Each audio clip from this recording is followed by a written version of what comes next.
Welcome back to 3 News at 5. I'm always the last to get in on these social trends. You are. I'm late on this, but I do catch on. And it was sometime either yesterday or today where I realized, okay, why is everybody posting pictures from 2016? I didn't get it. And then I saw Mike's story today and I said, okay, I guess it's a thing. If it feels like everyone online is looking back instead of forward, you're not alone.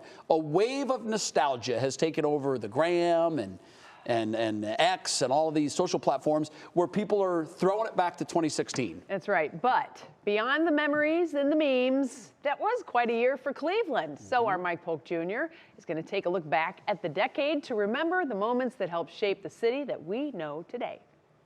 2016 is all the rage online right now as people continue to flood Instagram with throwback posts from what many consider to be a notable year from a cultural standpoint. That's why you're seeing all of those posts celebrating Pokemon Go and selfies with that Snapchat dog filter. I hope you'll forgive me, but as with most trends, I'm a little late to the party. It's the same deal with me and skinny jeans. By the time I was ready to participate, it was already over. Incidentally, I think that we can consider it fair to say that the vibes of 2026 so far aren't exactly terrific, based on the fact that we're only a few weeks into it, and the first major trend of this year is everyone wistfully reminiscing about a time when it was not this year.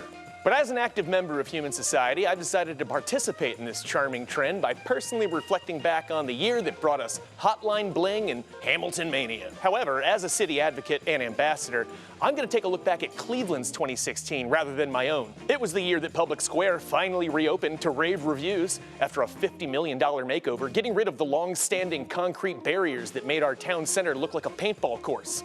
2016 was also the year that the George Voinovich Bridge, aka the Interbelt, completely reopened, so drivers on I-90 could once again get downtown unencumbered following 5 full years of me cursing in my car. Cleveland was home to the Republican National Convention in 2016. The city looked great and got rave reviews. So while it's true that there has been a bit of political tumult since that convention, you can't blame Cleveland for that. All we do is throw a nice party. Now let's get to the good stuff, sports. It goes without saying that the sports story that dominated 2016 in Cleveland was the much-awaited ending of our city's notoriously long championship drought, which of course was finally broken when Eastlake native Stipe Miocic won the UFC Mixed Martial Arts World Heavyweight Championship in Brazil. Great moment. But I think we know that this was not the only sports championship Cleveland claimed in 2016, because that also happened to be the year that the Lake Erie Monsters took home the AHL's Calder Cup by sweeping the Hershey Bears in the finals.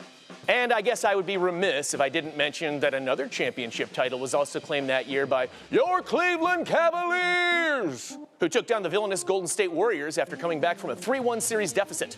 Our city erupted in ecstasy, but in a fairly respectful manner, not a Philadelphia way. What am I forgetting? Oh, the Indians went to the World Series that year, though I'm having trouble recalling how that ended up going. So let's just assume it went well. And that's the great thing about reminiscing, isn't it?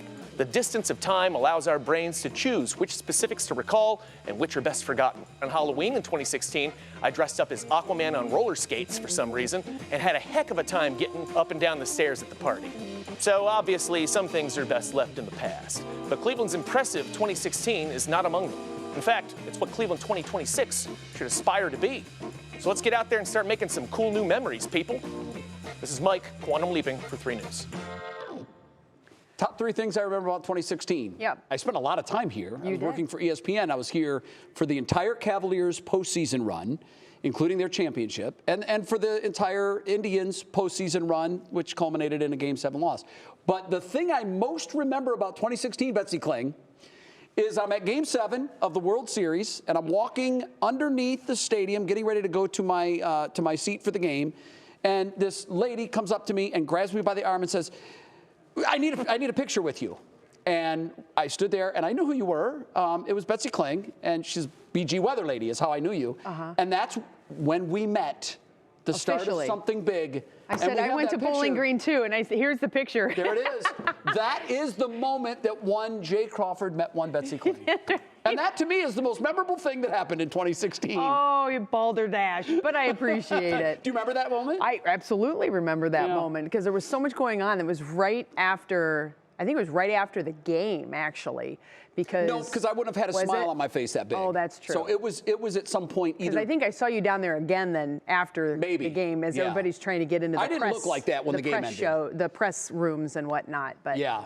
that was such an incredible experience. I took pictures with everybody. Joe Torre, I was doing weather with Joe Torre and Jim Leland, and You're hurting my ego now. like I thought I was helping the special. MLB guys. And then, you know, here's Jake Crawford. I'm like, yes, I got to get my picture. He went to Bowling Green too. And here we are 10 years later. Had no idea.